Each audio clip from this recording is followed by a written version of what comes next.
नमस्कार प्रेक्षकांनो, या मालिकेच्या आजच्या जबरदस्त भागामध्ये आपलं स्वागत आहे. आणि त्यामध्ये आता स्वानंदी ही तिच्या घरच्यांसोबत आता राजवाड्यांच्या घरी आलेली असते आणि सगळेजण आता कोजागिरी साजरी करण्यासाठी आणि त्यासाठीचे आता गेम्स खेळण्यासाठी गोलाकार बसलेले असतात.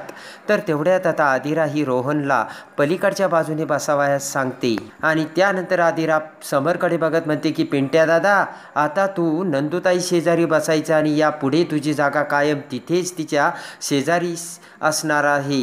आणि ते ऐकताच आता समर अवाक होतो आणि पटकन आता समर उठून हा स्वानंदी समोर येऊन बसतो. समर आता स्वानंदी शेजारी येऊन बसताच हसतच आदिरा म्हणते की आता मी माझ्या समर शेजारी बसणार आहे. आणि त्यानंतर आदिरा म्हणते की आता आपण गेम्सला सुरुवात करणार आहोत. आणि मलिकाला आता आदिरा उशी द्यायला सांगते आणि आता आपण म्युझिक पिल्लू हा गेम खेळणार असल्याचे आदिरा बोलते. आणि त्यानंतर आदिरा आता गेम्सविषयी सगळं काही सांगत म्हणते की आता म्युझिक चालू होताच त्या व्यक्तीने उशी उचलायची आणि एकमेकांच्या शेजारी आता ट्रान्सफर करत जायची. ज्याच्या हातात उशी असेल आणि म्युझिक थांबताच आता त्याने या पॉटमधील चिठ्ठी उचलायची आणि त्या चिठ्ठीमध्ये जे लिहिलेलं असेल तेच परफॉर्म करायचं असल्याचे आदिरा बोलते. आणि इकडे आता म्युझिकला सुरुवात होता सगळेजण उशी एकमेकांकडे फेकू लागतात. तर सुष्मिताजवळ येताच आता म्युझिक बंद होते आणि सुष्मिता आता घारलेली असते. पटकन पॉटमधील सुष्मिता आता चिठ्ठी उचलते आणि ती वाचते. रोहन म्हणतो काय आलं सुश? तेव्हा सुष्मिता म्हणते की कॅटवॉक. आणि आता सुष्मिताला कॅटवॉकिंग करायचं असतं आणि लगेच आता दबंग स्टाईलने मोठ्या आयटीत सुष्मिता ही कॅटवॉक करते. सगळेजण सुष्मिताकडे बघत खूप खुश होतात आणि त्यानंतर सुष्मिताचा कॅटवॉक बघून आदिरा फारच इम्प्रेस होते. मग आता आदिरा म्हणते की फारच एकदम छान असा कॅटवॉक करते. आणि तेवढ्यात मलिकाचं लक्ष मात्र किचनमध्ये लागलेलं असतं आणि मलिका आता त्यांच्याकडे बघत म्हणते मी आलेच. आता मलिका किचनकडे जाऊ लागते. इकडे आता किचनमध्ये मलिकाच्या स्टाफ आता स्वानंदीने आणलेला तो मसाला दुधाचा डब्बा आपल्या हातात घेते आणि त्यानंतर आता गॅस पेटवून ते मसाला दूध आता तापवण्यासाठी त्या स्टाफने ठेवलेलं असतं. त्याच वेळेस मलिका तिथे म्हणते काय गं, तू एकटीच काम करते का आणि बाकीचा स्टाफ कुठे? तेव्हा ती म्हणते की बाकीचा स्टाफ आता येईलच. आणि त्याच वेळेस आता मलिका त्या स्टाफला आता ग्लास घ्यावयास सांगते आणि ग्लास घ्यायला ती स्टाफ पाठीमागे वळता क्षणी त्या पिशवीतील आता मसाला दूध ज्यामध्ये समरसाठी जायफळ घातलेलं नसतं त्याची बरणी आता मलिका आपल्या हातात घेते आणि ती पदराच्या आड झाकून ठेवते. आणि मलिका आता त्या स्टाफला नारायणला बोलावयास जायला सांगते. आणि त्याच वेळेस इकडे आता मलिकाने त्या समरला आणलेल्या दुधामध्ये जायफळ मिक्स केलेलं असतं. ते दूध पातेल्यात टाकून त्यामध्ये जायफळ टाकून मलिका आता ते दूध हलवून घेते. आणि इकडे आता खाली सगळेजण गेम्स खेळत असतात. पुन्हा म्युझिकला सुरुवात होते आणि सगळेजण उशी आता एकमेकांकडे फेकू लागतात. तेव्हा आदिरा उशी आपल्या हातात घेताच म्युझिक थांबते आणि आदिरावरती नंबर आलेला असतो. आणि त्यानंतर आदिरा आता चिठ्ठी उचलते आणि ती चिठ्ठी वाचता क्षणी आता आदिराला ते आवडलेलं नसतं. तेवढ्यात आदिरा पटकन आता ती चिठ्ठी पुन्हा त्या पॉटमध्ये टाकते आणि दुसरी चिठ्ठी घेते. तेव्हा ते बघून इकडे रोहन म्हणतो आदिरा ही चिटिंग आहे बरं का, चिटिंग. तेव्हा आदिरा म्हणते काही चिटिंग बिटिंग नाही, गेम मी डिसाईड केला आणि सिलेक्ट केला ना तेव्हा तेवढा डिस्काउंट तर मला मिळायलाच हवा. म्हणता की नाही? म्हणते बरं बरं काय आहे? आदिरा म्हणते की यामध्ये मला रोहनसाठी गाणं गायचंय. सगळेजण आता टाळ्या वाजवतात. तेव्हा आता गाण्याची मनाची तयारी करून आदिरा म्हणते की गाईच, आता मी जे गाणं गाणार आहे ना ते ऐकून तुम्ही सगळेजण शॉक होणार आहात. पिंट्या दादा तू सुद्धा शॉक होणार आहे, पण माझ्या रोहनसाठी मी गाणं गात आहे आता. आणि आता आदिरा रोहनसाठी एकदम सुंदर असं गाणं गाते. ते गाणं ऐकता क्षणी सगळेजण टाळ्या वाजवतात. तर आदिरा आता रोहनला मिठी मारते. तर आता मंदाकिनी म्हणते की एकदम गोड आवाज आहे आदिराचा. आजी म्हणते की आमची आदिरा खूप छान गाणं गाते आणि पुन्हा सगळेजण टाळ्या वाजवतात. आणि त्यानंतर म्युझिकला सुरुवात होऊन आता आजीवरती नंबर आलेला असतो. आजी म्हणते की हे काय, यासाठीच मला तुम्ही तुमच्या खेळात घेऊ नका असं म्हणत होते. आदिरा म्हणते की ते काही नाही आज्जू, तुला आता घेतलंय ना तर आता तू ते करून दाखवायचंय. आणि त्यानंतर आजी चिठ्ठी उचलते. त्यामध्ये लिहिलेलं असतं की आपापल्या एका माणसाचं सिक्रेट सांगायचं. ते ऐकताच आता हसतच आदिरा म्हणते की आजू तुला एकदम सोपा पेपर आलाय बरं का. आदिरा म्हणते की तेव्हा ऑब्विसली पिंट्या दादाबद्दल आजू तू एखादं सिक्रेट सांगून टाक बरं पटकन. आदिरा म्हणते नंदुताई लक्ष देऊन ऐक बरं का. आणि त्यानंतर आता आजी म्हणते की आमच्या पिंट्या दादाचं काय आहे ना, आपण जर कुणाच्या पोटावर हात ठेवला तर त्याला गुदगुल्या होतात, पण आमच्या पिंट्या दादाचं तसं नाही बरं का. आणि आजी आता तिथूनच हात वर करत गुदगुद्या करण्याची ॲक्टिंग करते. तर इकडे पिंट्या दादाला खरंच गुदगुद्या होत असतात. हसतच पिंट्या दादा म्हणजे समर म्हणतो की आजी पुढे येऊ नको बरं का, आणि पुन्हा हसू लागतो. ते बघून आता सगळेजण खुश होऊन आता समरकडे बघून हसतात. आजी म्हणते कळलं का तुम्हाला पिंट्या दादाचं सिक्रेट का पुन्हा करून दाखवू. तर तेव्हा समर म्हणतो नको नको बस. त्यानंतर पुन्हा म्युझिकला सुरुवात होते. तर पुन्हा सगळेजण उशी एकमेकांकडे फेकू लागतात. आणि त्यानंतर समर आणि स्वानंदी दोघीही उशी एकमेकांकडे फेकत असताना दोघांचेही हात उशीला लागलेले असतात. आणि त्याच वेळेस म्युझिक थांबते. सगळेजण आता समर आणि स्वानंदीकडे बघतात. पण आता दोघेही एकमेकांच्या हातात असलेली उशी खाली टाकून देतात. तर रोहन हसू लागतो. आणि आता स्वानंदी म्हणते की मी दिली होती. तेव्हा इकडे समर म्हणतो मी तर घेतलीच नव्हती. आणि दोघेही भांडू लागतात.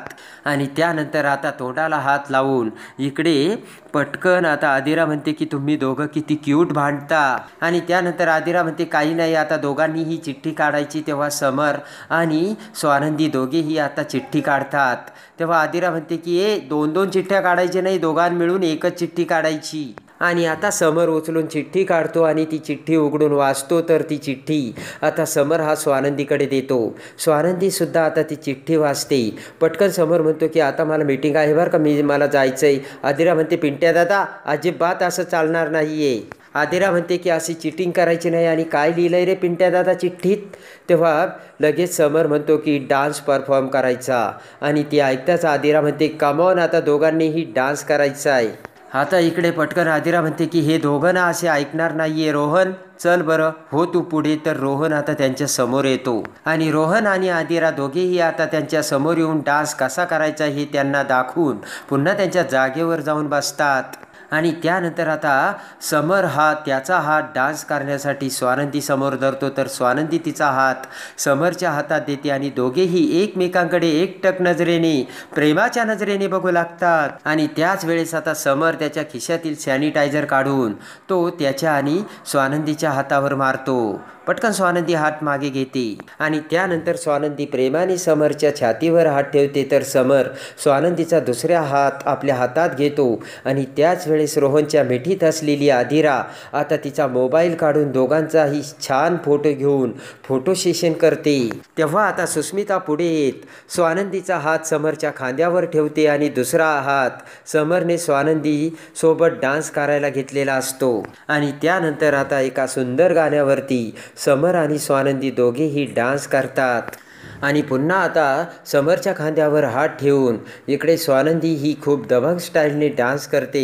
स्वानंदीचा तो डान्स बघून सगळेजण आता अवाक होतात. आणि दोघांनीही एकदम सुंदर असा डान्स केल्यानंतर पटकन आता स्वानंदी ही समरला हात जोडते. तर समरसुद्धा आता पुन्हा स्वानंदीला हात जोडतो. आणि त्यांच्या गाण्याचा तो डान्सचा परफॉर्मन्स बघून आता आजी खुश होते आणि म्हणते की अरे तुम्ही दोघांनी एकदम छान डान्स केला आहे. आणि आदिरा म्हणते की एकदम सुंदर असं परफॉर्म केलं आहे. आणि तेवढ्यात आता वेटर हे मसाला दुधाचे ग्लास घेऊन तिथे येतात. आजी म्हणते चला चला आता सगळ्यांनी मसाला दूध घ्या. तेव्हा आता लगेच वेटर हा सगळ्यांना मसाला दूध देतो. तर आता समरने सुद्धा त्या मसाल्या दुधाचा ग्लास आपल्या हातात घेतलेला असतो. आणि समर आता तो ग्लास आपल्या डोळ्यासमोर धरून त्या ग्लासकडे बघू लागतो. आणि त्यानंतर स्वानंदीकडे बघतो. तेवढ्यात मल्लिका सुद्धा तिथे येऊन बसलेली असते. वेटर आता सगळेजण आता सगळ्यांना मसाल्या दुधाचे ग्लास देतात. आणि आजी मसाल्या दुधाचा घोट घेताच म्हणते की काय मस्त झालंय मसाला दूध. मंदाकिनी खुश होत म्हणते की आमच्या स्वानंदीच्या हाताला की नाही खूप चव आहे. आणि मसाला दूध ती अगदी सुंदर बनवते. स्वानंदीचे बाबा म्हणतात गेले कित्येक वर्षापासून आमच्या घरी ना स्वानंदीच मसाला दूध बनवत आली. आणि त्यानंतर आता समर स्वानंदी दोघेही ते मसाला दूध पितात. आणि समर आता ते मसाला दूध पिता क्षणी समरचे डोके आता जाम होते आणि समरचे डोके दुखू लागून आता समरला त्रास होऊ लागतो. आजी मलिका सगळेजण ते बघतात आणि लगेच मलिका म्हणते की समर अरे काय होतंय तुला. समरला आता कसं तरी होत असतं. आजी मलिका दोघेही म्हणतात समर अरे काय होतंय तुला. आजी म्हणते पिंट्या अरे काय होतंय. तर समरला फारच त्रास होऊ लागतो. आणि लगेच मलिका म्हणते की अरे बापरे म्हणजे तू जायफळ घातलेलं दूध पिला की काय समर. तेव्हा आता स्वानंदी म्हणते नाही नाही त्यांच्यासाठी मी वेगळं दूध बनवलं होतं. मलिका म्हणते की मग तरीसुद्धा समरला का त्रास होतोय. आणि मलिका म्हणते की सगळ्या दुधात तर तू जायफळ घातलं नाहीयेस ना. स्वानंदी म्हणते की नाही असं कसं होईल. तर समर आता डोक्याला हात लावत म्हणतो बस करा आता सगळे. स्वानंदी म्हणते की अहो मी खरं सांगते तुमच्यासाठी मी वेगळं दूध बनवलं होतं ज्या दुधामध्ये मी जायफळ घातलंच नव्हतं. आणि पटकन आता मलिका अंशुमनला समरला आतमध्ये घेऊन जायला सांगते. समरला धरून अंशुमन समरला आतमध्ये घेऊन जाताच इकडे मलिका म्हणते की तरी मी तुम्हाला सांगितलं होतं ना समरला जायफळ घालायचं नाही म्हणून त्याची ॲलर्जी आहे तरी तुम्ही जायफळ घातलं. आणि मलिका म्हणते बघितलंय ना त्याला किती त्रास झालाय तो. तेव्हा आता मंदाकिनी स्वानंदीचे बाबा आणि स्वानंदीला मोठा धक्का बसतो आणि सगळेजण ते मलिकाकडे बघू लागतात. आणि त्यानंतर इकडे आता स्वानंदी ही तिच्या सगळ्या घरच्यांसोबत पुन्हा घरी जाते. इकडे आता स्वानंदीला मात्र करमत नसते आणि तेवढ्यात आता स्वानंदी पुन्हा समरला फोन लावते. इकडे आता समरला खूप त्रास होत असतो आणि समर आता बेडरूममध्ये असतो. पटकन आता मलिका ही समरचा फोन घेते आणि स्वानंदीला म्हणते की तू का फोन केलायस आता. तेव्हा आता स्वानंदी म्हणते की त्यांची तब्येत कशी आहे आता हे विचारायला फोन केला होता. आणि त्यानंतर मलिका म्हणते की त्याला अजूनही त्रासच होतो. त्यानंतर मलिका आता समरकडे येते आणि म्हणते की बघितलं का त्या घरच्यांना सांगितलं होतं मी की समरच्या दुधामध्ये जायफळ घालायचं नाही म्हणून तरीसुद्धा तिने सगळ्या दुधामध्ये जायफळ घातलं. अजून तर आदिराचं लग्न व्हायचं आहे आणि आदिराचं लग्न झाल्यानंतर काय होईल काय नाही काय माहिती. इकडे आता मलिका समरला म्हणते की अरे त्या स्वानंदीचा जर फोन आला असता ना तुला तर तुझं काही खरं नव्हतं. आला होता का चौकशीसाठी त्या स्वानंदीचा फोन तुला. तेव्हा आता समर म्हणतो की मला त्यांच्याकडून एवढी अपेक्षासुद्धा नाही आहे. आणि मलिका आता समरला म्हणते की अजून तर लग्न होऊन ही मुलगी घरात यायची. आत्ताच एवढं आहे तर घरात आल्यानंतर काय काय होईल काय माहिती. तेव्हा समर आता मलिकाकडे बघतो तर आता ही स्वानंदी हुशारीने मलिकाचा डाव कसा समोर आणते आणि त्या दुधामध्ये मलिकाने जायफळ घातले होते हे समोर आणून स्वानंदी ही कशी मलिकाला तोंडावर पाडते हे बघण्यासाठी आणि या मालिकेच्या डेली अपडेटसाठी आपल्या चॅनलला लाईक करा, सबस्क्राईब करा.